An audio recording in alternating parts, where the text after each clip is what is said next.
Hello everyone, and welcome back to the Artificial DM. What makes an evil character? I've been doing some scrying and looking at some journals, and evil alignments are something that can plague our D&D games. Most often, a player will make themselves an evil character because they want to get away with murder. Aside from the discretion of the DMs and the gods of the realms, who is in control of deciding the fate of a character and their alignment?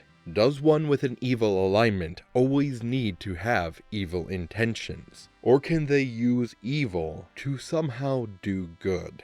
The tale of Astoshan the Grey Necromancer is the perfect example of an evil-aligned character that is capable of doing good. And yes, they are evil, or at the very least neutral aligned, and they delve into evil magic. They do prioritize the living and their needs. Let's go ahead and scry into D&D Green Text as we hear Felix Lavalpe's story of Undead and Understanding. Be Me. Modified Pathfinder campaign. Took some stuff from 3.5 and other versions to stick in there. DM loves large-scale campaigns. Lets us do anything we can come up with, as long as it's within reason and our power. Party wants to make the world a better place. Most of them. Human Paladin, Elven Ranger, Dwarven Defender, some super tanky fighter, Elven Druid, all good people. Then there was Astoshan. Astoshan was a necromancer, a blend of a Pale Master and Dread True Necromancer, to make the class more viable, since alone they have issues, and it made the abilities match the fluff. A Grey Necromancer, as we called it, was in a bit of an odd spot when it came to alignment. Somewhere between neutral evil and pure neutral, nothing like the rest of our free-spirited band of do-gooders. Wasn't particularly malicious, was just very devoted to his craft. All things died in time. There was a balance to uphold in that regard, and it was his task to do so. Naturally, none of the party liked him, but they knew that they could trust him due to how painfully honest he was. The kind of honest that would tell a child straight to their face that they were going to die. Party was also extremely uncomfortable with his presence. It didn't help that he was lich-loved with a grafted arm, and as such, practically dead. Wasn't flashy or prideful. He wore modest gray robes with some armor over top if needed. No weapons other than his magic and his hands. Almost no sense of self-preservation. Death was just another part of life to him, and he would face his as necessary. Extended his train of thought to the rest of the party as well. He would do what he could to keep them alive, with temporary health and undead to shield them. But once they started dying, it was improper for him to intervene. Paladin and the Druid hated his partially non-functional guts. DM is great, plays off this whenever he gets a chance. Start out clearing dungeons as usual. Party extremely uncomfortable with the fact that one of his arms is skeletal and can kill things with a touch. Even more so when they find out one of those things each day can become a zombie that he can indefinitely control. More on top of that, when they find out the ones he raises normally, he strips of all their flesh and crams the skeletons into bags of holding, so he doesn't need to waste spells controlling them. Party is well aware that he is slowly creating an army of undead, mostly due to the fact that he is making no effort to hide it. When the party needs a distraction or more damage, he gives the skeleton a bag, has it run out somewhere, and dump it to make 8 to 10 more skeletons come out. Doesn't control those ones, but as long as the enemy is closer than the party, it doesn't matter. Party slowly making their way north due to rumors of a city in distress that needs help. Astoshan stores all his undead in one of the dungeons and prepares a portal to it as an emergency escape or source of reinforcements. Stuck with a necromancer who can rip open a portal to a room with a couple hundred undead at a moment's notice. Their paranoia knows no bounds. Make it to a large city that has been recently attacked by, you guessed it, hordes of undead. Districts are still closed off, people are still paranoid and scared. Thrilled to see the party, not so much to see Astoshan. set into an area that had been breached to clear it out and search for survivors, if any. Go over the makeshift barricade, undead shambling all over the streets and buildings. Some were clearly the attacking force, armored skeletons that were sent over the walls. Others were obviously the turned corpses of civilians. Deciding on a plan on how to get through it all. They could fight them, but if they got surrounded, there would be issues. Halfway through the planning, the druid asks where Astoshan went. Paladin spots him walking down the street, politely walking around the undead that didn't care about him being among them. Party grumps and continue planning as he calmly nudges the skeletons into a small group, almost as if he was helping an older person cross the street. Cast Command Undead, gets them in order. Form a line stretching across the street as he asks the party to get off the barrier, the main threat now dealt with. Paladin and Dwarf grump past without a word, taking down zombies in hand-to-hand without much issue as the Ranger and Druid fire arrows. Astoshan and the skeletons simply retrieve bodies and respectfully lay them down beside the buildings. After sweeping a few streets, the Ranger heard soft crying from one of the buildings. Absolutely packed with zombies, they heard it too and started swarming. Once more, Astoshan simply walked through the horde, politely moving them aside as if he was going through a crowd at a fair. After he made his way through, he slipped through the barricaded door, locking it shut behind him as he disappeared. Party waited outside as the crying stopped, but after a few minutes of the mage not returning, they decided that something awful happened, and they needed to kill the necromancer. Zombies were of little threat to the high-level party, but there was certainly no shortage of them, and it took time to work through them all. When they finally reached the upstairs bedroom, the paladin kicked down the door, ready to bash Astoshan's skull in for performing some horrid ritual on a survivor. Instead, they found him sitting on the floor with a small, injured girl in his arms, quietly whispering her lullabies. Even the paladin could see she wasn't going to make it. Astoshan ignored their questions as he stayed with her, singing until her eyes closed and didn't open again. Druid took the high ground and demanded to know what had happened. Astoshan explained she had been injured by a zombie and told her she wasn't going to make it. Asked if she wanted it to be over quickly, and she said no, she was too scared. He promised to stay with her until it was over instead. Jaws hit the floor. Pick her up and walk away from the party. Set her body on her bed and cover it in her sheet like a shroud. DM passed a note to me to change his alignment to neutral. Ranger had tears in her eyes. Snapped her neck in front of the entire party to make sure she wouldn't rise, including the Ranger, who was crying about how beautiful what he just did was. DM took the note back. Ranger doesn't like him anymore. Clear out the district. No survivors beyond the one Astoshan found. Civilians are extremely against the fact that there is now a necromancer inside the city, with a couple dozen armored skeletons. Too terrified to do anything, guards have PTSD and won't even try. Astoshan is officially in charge of clearing out infested areas, since the undead don't even see him. Paladin is assigned to keep an eye on him, since the city doesn't trust him. Paladin is looking for excuses to smite Astoshan into a pile of dust. Astoshan doesn't notice, keeps doing his work. Slowly but surely, the dynamic duo are clearing out the city while the rest of the party is out searching for where the undead all came from. Civilians get little comfort as the skeletons bring bodies out of the lost districts and bury them all day, every day. Paladin has his magical Mormon underwear in a twist because Astoshan doesn't kill any of the armored skeletons, just bags them up or portals them off somewhere. Re-kills and buries all the zombies though, which is going completely over Paladin's head. As the last district is getting cleaned out, the other half of the party returns. Apparently, a massive death cult has been disguised as adventurers and clearing out bandit groups and dungeons. Been gathering bodies up and resurrecting them, unleash them on the city all at once. Party instantly breaks down and starts discussing whether Astoshan is in the cult or not. Paladin makes sure to point out that Astoshan is in fact an evil necromancer with a giant horde of undead on hand, wants him dead. Ranger brings up the little girl, which she is significantly less salty about now, thinks he's okay. Druid thinks he's an abomination that is the exact opposite of everything she stands for, wants him dead. Dwarf makes an amazing observation that has gone over the rest of the party's heads for the past few sessions. Astoshan has never raised something that hasn't tried to kill innocent people, and only keeps the bodies of those who have. All the bodies in that dungeon are monsters and murderers. All the decent people he's given full burials.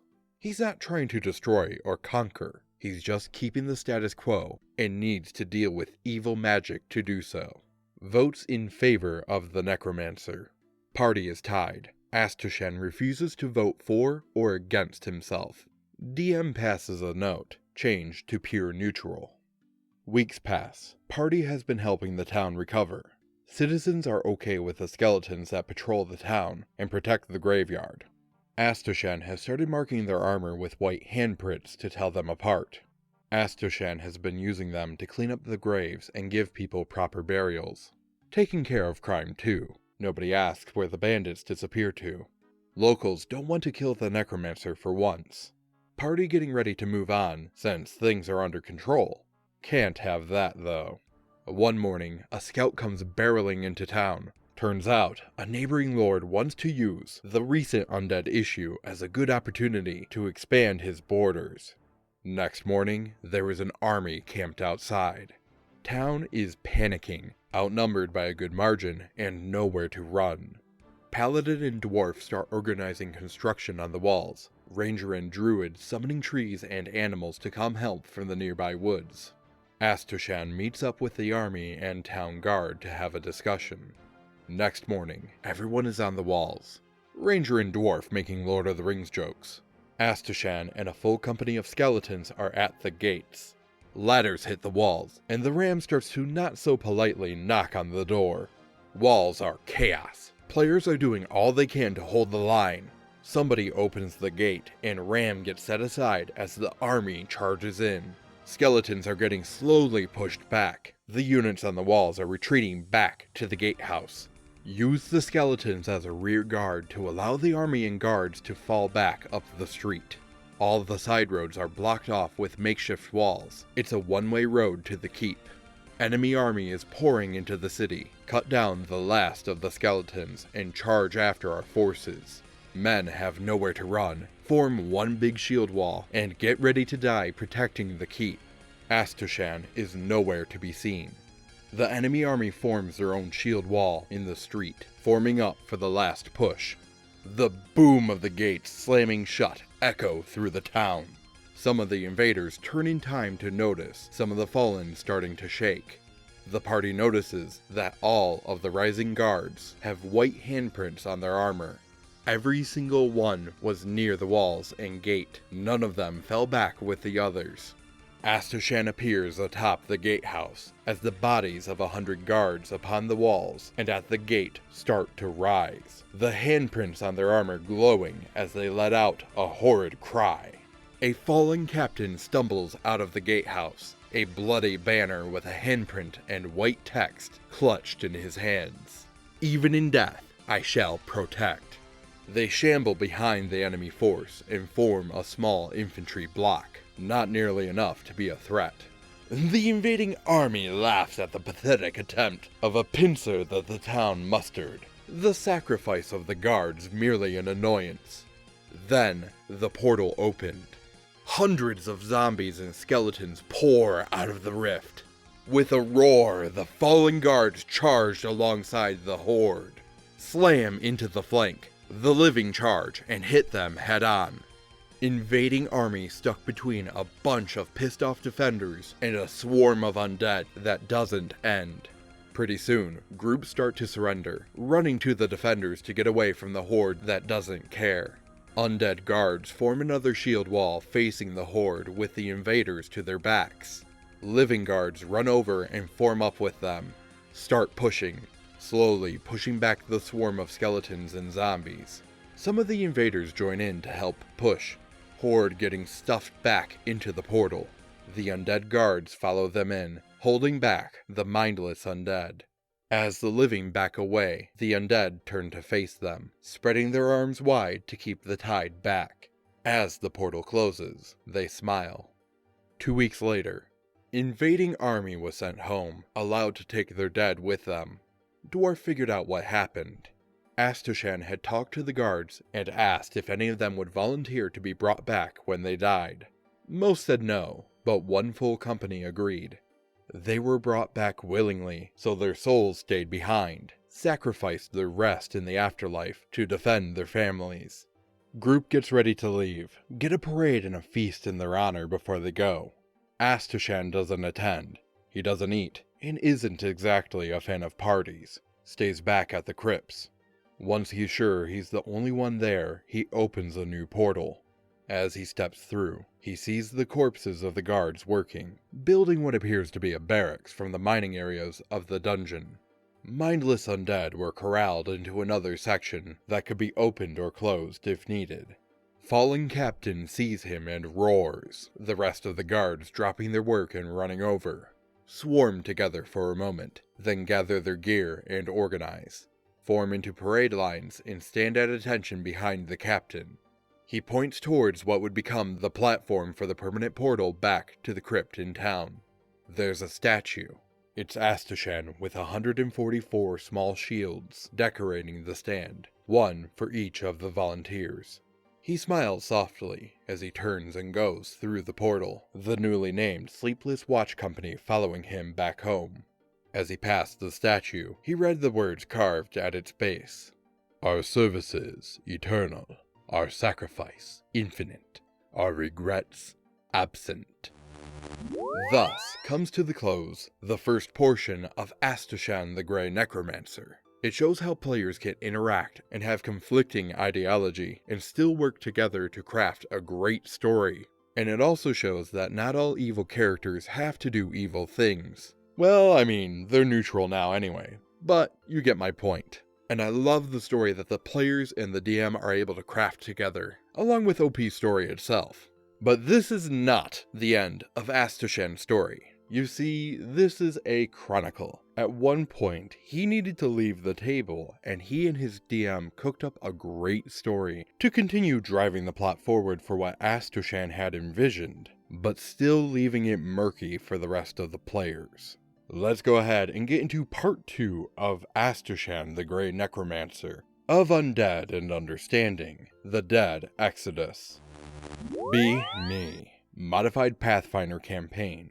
Same group as before. Still Astoshan. DM has split Undead into Undead and Deathless. To make it easier to track Astoshan's raised Undead are the corpses forcefully brought back via dark magic. Deathless are bodies brought back by volunteers, who retain their minds, since their souls are still bound, but their bodies are still mostly dead. Basically, intelligent undead that aren't bound under anyone's control. Effectively makes raising Deathless a neutral action, since it's dark magic, but not forcing it on anyone. On the flip side, whoever is being raised needs to be aware of it and willing to return. Makes it significantly harder to raise Deathless, since most people don't want to be brought back into a corpse. The Deathless are not undead, so they fall under regular leadership instead of undead leadership. More importantly, they are intelligent all the way down the chain, so they may bring their own men and friends. This means Astoshan can raise a leadership army and an undead leadership army at the same time, as well as those controlled by the touch and hit dice. The undead and deathless army is now nearing 1,000 members directly under his leadership, not counting the uncontrolled horde and bags of skeletons. Party has gotten used to having an army on demand, and enjoy having it since it allows us to go into field battles without needing a city backing us. Need to miss a few games due to other plans, but the party wants to keep going. Talk to the DM to work something out that is a challenge to the party, while also including Astoshan. Brilliance strikes, and we both get neutral evil grins. Begin the plot. Party is traveling east to deal with bands of raiders that are pillaging the country. Basically, giant hordes of not Vikings. Astoshan has been abnormally motivated and has busied himself hunting down the mages in their ranks, taking their bones and covering them in runes before storing them away in his dungeon. Party is more than a little disturbed by these actions, since they are uncharacteristically dark. The giant horde of undead was proven to have a purpose, but there was no positive to this. Nobody wants to ask him either. They ignore it and continue tracking down warbands. Encounter one outside a large town. Hundreds of men burning and pillaging the town. Party sits down to strategize. Decide that 2 companies of Deathless should be enough support. Rip open the portal and march out the Endless Crusade and the Scorched Suns. Enemies in life, rival vanguard troops in death. Constantly trying to outdo each other to prove their superiority, since even death won't help them get along. Make sure they have their helmets, visors, turbans, and masks on before we send each around a flank. Most towns aren't huge fans of being rescued by what they see as undead. Party naturally goes straight down the middle, clearing the main road as we work our way towards the town square, slaying hill giants and casters and raiders with player classes. Raise the fallen giants and send them out of town as we keep pushing forward. Need the utility, but can't use them here without scaring the locals. Finally, get to the town square and link up with both Deathless companies. Suns got there first, so naturally, they are reminding the Crusade of their inferiority. Find the Jarl, and let the Defender go one-on-one with him in a duel. Barely pulls out a win against the Jarl. Rest of the raiders are captured or try to run. Crusaders and Suns are using it as a chance to see who has better archers. Drag the captured into the square and hand them over to the townspeople, except for one. Right before the villagers reach their conquered attackers, Astoshan calmly walks into the middle of the tied-up men, singles out a man covered in bones and totems, grabs him by the head, and energy drains him to death in front of the entire town. Paladin loses his shit over what he just did. Druid loses her shit when Astoshan ignores him and drags the corpse through the portal with the Deathless. Whole party loses their shit when he closes the portal behind him. Party starts to book it back to the city, where they know there is a permanent portal in the barracks for the Sleepless Watch. Paladin and Druid are giving the "I told you so" speech to the Defender and Ranger. Few days later, they reach the city, but nobody there seems to have noticed anything wrong. Party doesn't like that. Get to the barracks and start searching. All the watch are gone. All their equipment is gone too. Party finds their way down to the catacombs and search until they find the portal, relieved to find that it's still open. Prepare all the anti-undead they can and get ready to storm in. Paladin goes through first. Rest of the party waits a few seconds before piling in after him. Run straight into his back once they get through. Paladin didn't move once he got to the other side. Couldn't believe what he saw. Dungeon was empty. Massive tracks leading straight north. Party haul ass after it. Can't miss the trail of dead and dying plants and thousands of footprints. Terrain starts getting snowy as they keep going north into raider territory. Trail suddenly makes a turn and spreads out. Run straight through the woods to the remains of a wooden raider town.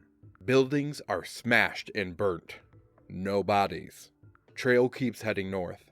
Party stays on it, fighting off monsters and wildlife, but no raiders anywhere in sight. Over the next few days, the pattern repeats. The horde shifts direction and goes through a ruined town or village. No corpses left behind. After almost 2 weeks, they finally catch up with the horde. They find it on an empty snowplain in battle formation against a massive horde of marauders. The local chiefs had all united to push back the horde that was plowing through their land.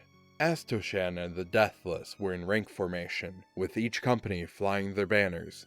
There were 12 companies, as well as the undead giants behind them throwing boulders. The tribes were easily triple that number and were well aware of it.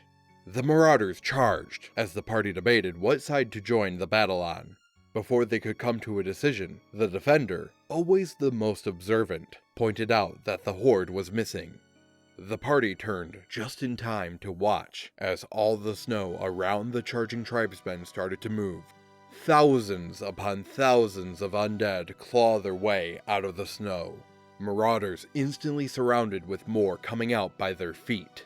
Deathless companies all level their weapons and charge into the melee. Party votes to sit out on this one. Battle is over quickly as the tribes are overrun from the start, and Astoshan just walks through with area of effect abilities that kill them and heal his army. Deathless form a square perimeter as soon as it's over, while the undead mill around inside. Party sets up camp to wait out whatever is going on. Paladin knows something is wrong with the land, but he isn't sure what. Take shifts sleeping all night. Astoshan's army doesn't move until exactly 24 hours after the battle. All at once, the corpses of the raiders stand. Deathless turn and start to march while keeping the square formation to hold the rogue undead in. Get the horde moving north again. No bodies left behind. Paladin identified the taint as Cursed Earth. Whatever Astoshan was doing, it was important enough that he was willing to permanently curse all land within a mile of the battlefield. Party follows the army for another day before they stop. All of them were being directed at a northern city at the base of a mountain. The horde wastes no time going for the gates. Giants are flinging bags of holding full of skeletons over the walls, while the Deathless stand guard around them. Party votes 3-1 to stop Astoshan before he wipes out an entire city, even if they are murderous raiders. Dwarf still has his back, and believes all this is for a good reason. Prepare to charge through the weak point in his army, but are surprised when the Deathless on that flank simply get out of their way. Party ignore it and ride straight through to the Necromancer in the middle of the Deathless formation. Find Astoshan standing and watching the mindless undead swarm through the city. He's a far cry from when they last saw him. Covered head to toe in armor made of bones inscribed with black runes. 4 skeletal arms are grafted to his back, giving him a look like a spider. Each is lazily outstretched, holding a black sapphire. Paladin has been OCD researching necromancy since Astoshan left, and knows they must be soulbound. Party is throwing an absolute shit fit and demanding an explanation. Astoshan slowly looks over to them, as calm as always. Repaying a promise to some old friends. Goes back to watching the carnage. Party roll up and the fight begins. Astoshan isn't built for solo fighting, but he's no slouch, and some of the rogue undead are nearby to help. Everyone but the dwarf panic when the Deathless all start to charge. Dwarf isn't surprised when they all run straight past everyone towards the city. Party trying to fight the Necromancer and zombie giants, without hitting any of the Deathless that they've gotten to know. Astoshan is fighting extremely defensively, mostly healing, and throwing out just enough damage to stop from getting ganged up on. Paladin destroys the soulbound sapphires one by one. Each releases the soul of a raider spellcaster, and weakens Astoshan a bit. After a while, the party finally brings him down, but by then, the city has completely fallen. Party deciding what to do when Astoshan's cohort, Barumet, comes back from the city with a company. Paladin isn't sure since the party had almost never seen him. Respectfully bows to the party, and without a word, opens another portal. Massive column of Deathless start to make their way out. Almost all of them are in civilian clothing. All bore wounds from axes and spears. Many of them give their thanks to the company and the party as they pass into the city. The last out of the portal are the remnants of a small village. They were all more skeletal than the rest, had obviously been gone for far longer. All went to the city. In less than a week, the city had been repaired and many of the homes had drastically changed in style. Party learned their towns had all been destroyed by the raiders, and most of them were cut down during those raids. During their travels, Astoshan had Barumet traveling the land and razing all the towns that had been destroyed by the raiders. Had promised them a second chance and a new home, where they would be able to go to rest when they were ready. Party has the feels and agree to attend Astoshan's funeral the next day. The entire city is in attendance at the town square in the morning. The sleepless watch were the color guard for the procession. Once it reached the center of town, it stopped and set the lidless coffin in the middle of the main road. 2 of the lifeless from the old village came forward and knelt by the coffin as it started to glow with holy energy. All the party but the defender are confused. Dwarf was the only one in the party who bothered talking to Astoshan enough to know what his ring familiar Buhon was capable of. For a moment, Astoshan shuddered, then slowly pulled himself upright. One of the old deathless leapt forward and hugged him as he returned its embrace. For the first time the party had ever seen, his face wasn't cold and emotionless. His voice was different. He sounded alive. He was crying. It's okay, Mom.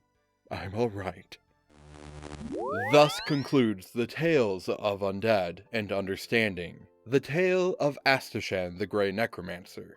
If you do want to listen to the other 2 parts of the story from Felix La Villepay, you're gonna have to go to All Things D&D. I'll post the video down below. The reason being, they have copyright claim over the next 2 parts of the story. I wanted to read this story because it's one of the first stories I ever heard when I was first getting into D&D and started listening to other people's D&D stories. It's one that has always stuck with me about player imagination and communication with the DM to create an epic story that your players are going to have fun with, and the DM is going to have fun making the story as well. The next 2 parts of the tale are epic. I would recommend you going ahead and checking it out if you haven't. And if you did enjoy this story, go ahead and give me a like and leave a comment down below. It really helps the channel out. That's going to do it for today. And until next time, hope you feel inspired.